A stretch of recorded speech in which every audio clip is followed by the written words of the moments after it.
नमस्कार. श्री स्वामी समर्थ. कसे आहात सर्व? मस्त ना? तर मस्त असायला पाहिजे. माझ्या एका नवीन ब्लॉगमध्ये माझ्या गोड ताईंचे, मैत्रिणीचे मनापासून ताईंनो खूप खूप स्वागत आहे. तर हे बघू शकताय. तुम्हाला ताट दिसलीच असेल ते पुढं सांगते. आणि ही बघा नूडल्स म्हणजेच मॅगी. तर ही कोरियन मॅगी आहे. BBQ असं नाव आहे. तर त्याच्यामध्ये भरपूर असे फ्लेवर आहेत, स्पायसी वगैरे. तर हा फ्लेवर मी घेतलेला आहे. महाग पण खूप आहे, म्हणजे 40-50च्या आसपासच आहे, 40च्या पुढंच आहे. तर ही कशी बनवायची ती मी आज रेसिपी तुमच्यासोबत थोडक्यात शेअर केलेली आहे ब्लॉगमध्येच. तर ही ना 2 कप एक एक जी मॅगी आहे, 1 पॅकेट, ते 2 कप पाण्यामध्ये शिजवून घ्यायची 3 मिनटं फक्त. 3 मिनिटांनी ना, सॉरी ताईनो, 3 मिनिटांनी ना असं पाणी काढून घ्यायचं. ज्या प्रकारे आपण नूडल्स बनवतो ना त्याच प्रकारे आहे. 3 मिनिटांनी पाणी निथून घ्यायचं चाळणीत टाकून. आणि मी वाटीत काढायचे विसरले, तर इथे वाटीत काढले. आणि जो 2 पॅकेट असतात, एक मसाला असतो जसा मॅगी मसाला असतो तसा सुक्का मसाला, आणि एक लिक्विड असतं. ते लिक्विड फार तिखट असतं, खूपच तिखट असतं. तर मला इथं मी बघितलेलं सर्व म्हणजे पाठीमागं लिहिलेलं असतं. तर हे लिक्विड घातले. तर हे कमी घालायचं बघा, आपल्याला तिखट पाहिजे तेवढं. तर मी अर्धं घातलं तरी माझ्याकडनं थोडं जास्तच पडलं आणि भरपूर अशी तिखट झाली. मी तर खात नाही, कारण भरपूर तिखट लागते. आर्यनी खाल्ली, त्याला खूप आवडती. त्याला, दीदीला, यशला, तिघांना पण खूप आवडती मॅगी. पण एवढी तिखट झाली होती, बापरे! मी तर एकच असं नूडल्स असं घेतला, हातात खाऊन बघितलं, भरपूर अशी तिखट लागली. आणि बघू शकता मस्त असा कलर बघू शकता कोरियन मॅगीचा. अशा प्रकारे बनवली. काय काय येईन त्याचा पत्ता नाही. आणि हे संध्याकाळची रेसिपी. तर छान असा बेत केला होता आज ना. काही नव्हतं, तुम्ही म्हणतात काय होतं का? तर नाही, काल डीमार्टवरून आणलं होतं ना लच्छा पराठा, आणि सॉरी नान पराठा आणि लच्छा पराठा. तर लच्छा पराठा होते गव्हाचा, नान पराठा होता मैद्याचा. तर लच्छा पराठापेक्षा मला असं वाटतं ना नान पराठा खूप छान होता. नान गार्लिक पराठा होता, तर तोच छान लागत होता. आपण बघा रोज तर चपात्या वगैरे खातोच गव्हाच्या, पण मैद्याचा कधीतरी नान पराठा वगैरे असं खायला खूप छान वाटतं.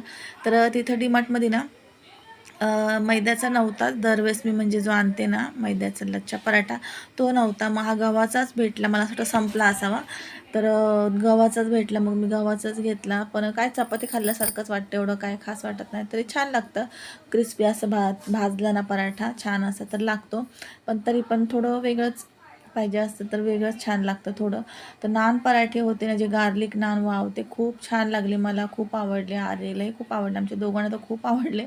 आम्ही दोघांनी काढले, मस्त वाटले, खूप छान. असे जाड होते थोडे, पण तेवढेच ना, जेवढे जाड होते ना तेवढे स्मूथ होते ते, एकदम असे नरम होते.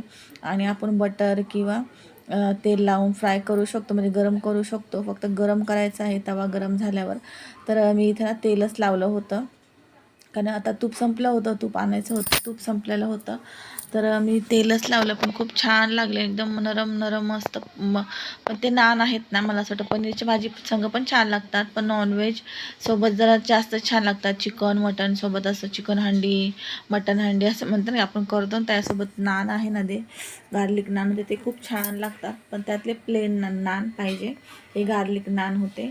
आणि मस्त अशी मटर पनीरची भाजीचा बेत केला होता. मग परवाच करायचं होतं, पण परवा उशीर झाला होता आणि पनीर मी आणायची विसरले डीमार्टमधूनच.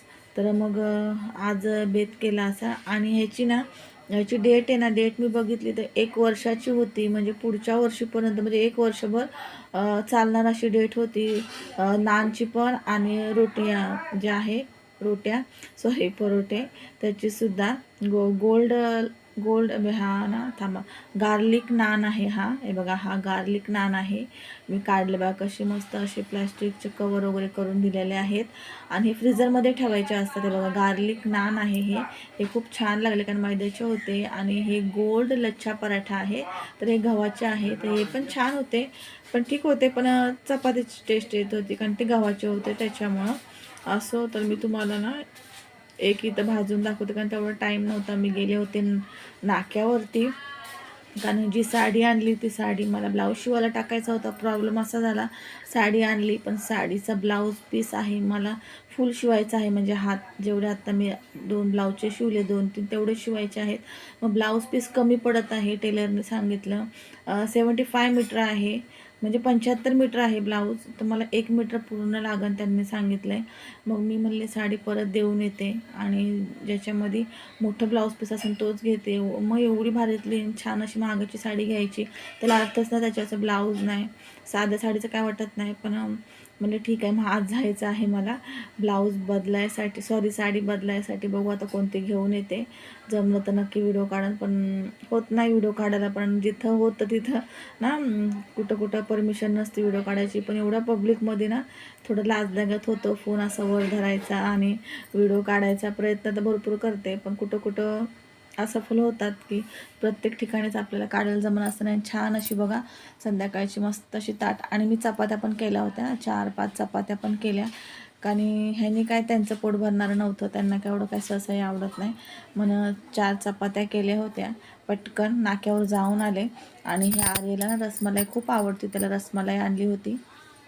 तर मी तुमच्यासोबत शेअर करते सर्व. इथं आता जेवून वगैरे बिछाना टाकून भांडे वगैरे घासून झालेलं आहे. तर हे 11 वाजले होते. म्हणलं पहिलं हे एक खाते मी, कारण की ना आता कमी करायचं आहे सर्व. कारण की ना आपण मी आजच बनवलेली आहे वेट लॉसची पावडर. तर ते आजपासूनच चालू केलेलं आहे, म्हणजेच ह्या व्हिडिओ काल बनवलेला आहे, कालपासून. तर ना मग आपल्याला थोडं आपल्या खाण्यावर पण नियंत्रण पाहिजे आणि आपला योगा वगैरे पण केला पाहिजे. असं व्हिडिओ कसा वाटला नक्की कमेंट करून